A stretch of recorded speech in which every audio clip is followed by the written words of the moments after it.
Hi, Mayesh Loyal fans. Thanks again to our product showcase where we're here to feature tons and tons of blooming blossoms. I hope this episode helps you understand a little bit more about how to accurately sell blossoms, and I'm going to bring to you some grower level information that I was super excited to learn. Can't wait to share it with you, but first I'm going to run you through our product showcase here. These first branches here to the far side of the screen, these are actually I want to get in the picture so you can see the length. These are cherry. This is the long version of cherry, okay? We have here next to it, this is prunus, and prunus has the darker stems, and then it blooms into this beautiful hot pink little tiny flower, but hundreds of them going up the stem. So this one's really, really cool. Keep that in mind when you're ordering your blossoms.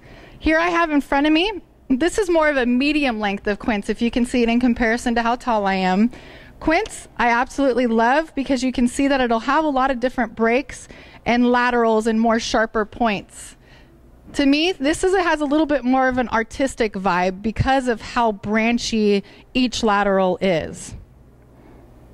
Okay, back here you can see some more cherry.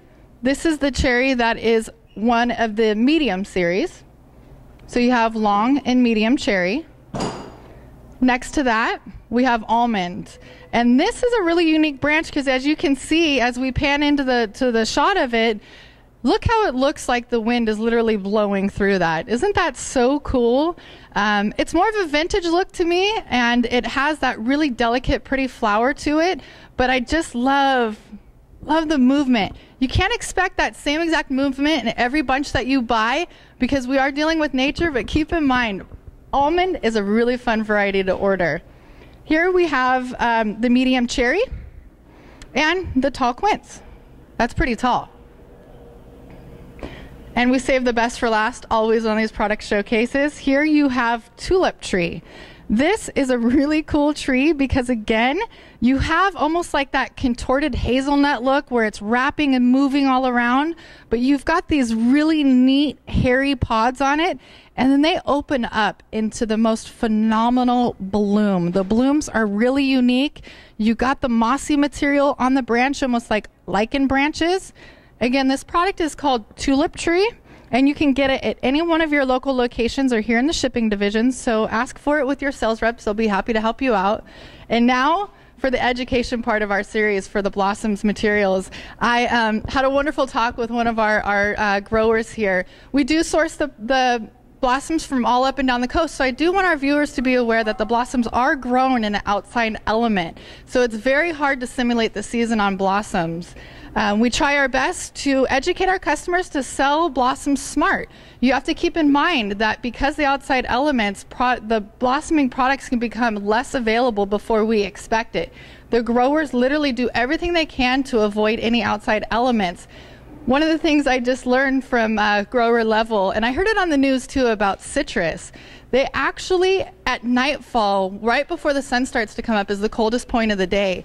And what happens is they can actually take helicopters out to circulate the air to help prevent a freeze. Isn't that such a neat fact? Helicopters flying over to circulate the breeze. I think I found a new career. I want to be a helicopter circulator. Anyway, another method they use is they water at night. I know that sounds crazy. If you water at night, the soil gets too wet. You would think that it would cause damage to the branches. It's a very delicate process that they do. They've studied it for a very, very long time.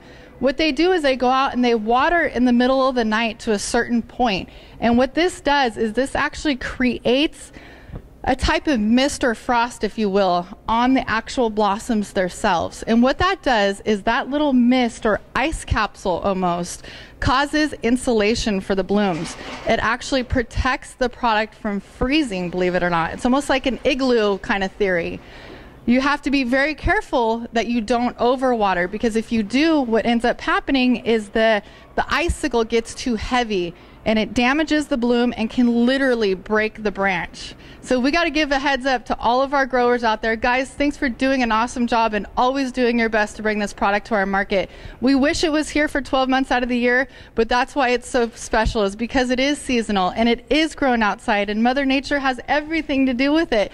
So when you're selling your brides and you're having a proposal put together, let your brides know. We would love to have blossoms in your event, but if there was some reason there was a freeze past the point of our growers being able to protect the crop, the season will end a little bit earlier than to be expected.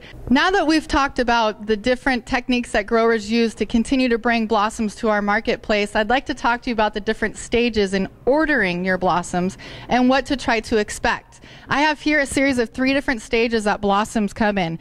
I showed you a showcase of blossoms that were really tight, and you probably thought, now why are we looking at blossoms so tight? Because that's the way they're sold at wholesale level. So you have to understand to get your blossoms in nice and early. The growers say it's better to get them in early than late because you can actually delay the development of the blooms more likely than to force the development of the blooms. So if you need blossoms in, say, 4 weeks from now, order them now. Get them in your shop and start tenderizing them so that they can start to bloom.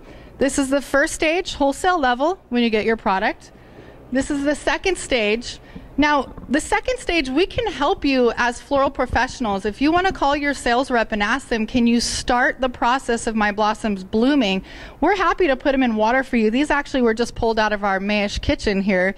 We're priming them up for a customer that needs them just at that stage. We can't be held responsible for the stage, but we can certainly assist you in this process. And so this is stage 2. This is right when they're getting ready to pop. And then stage 3. This is when they're ready for your design. This is when they're at their maximum performance. And, you never know. You never know how many days it's going to take blossoms to open. So get them in your shop nice and early, like I said. You can delay the product, but you can't speed it up. Blossoms have a natural cycle, and we love them for that. Guys, thank you so much for always being a fan of Mayesh. Facebook fan, Twitter fans, we love our Awesome Blossom series, and our Mayesh fans rock. Thanks.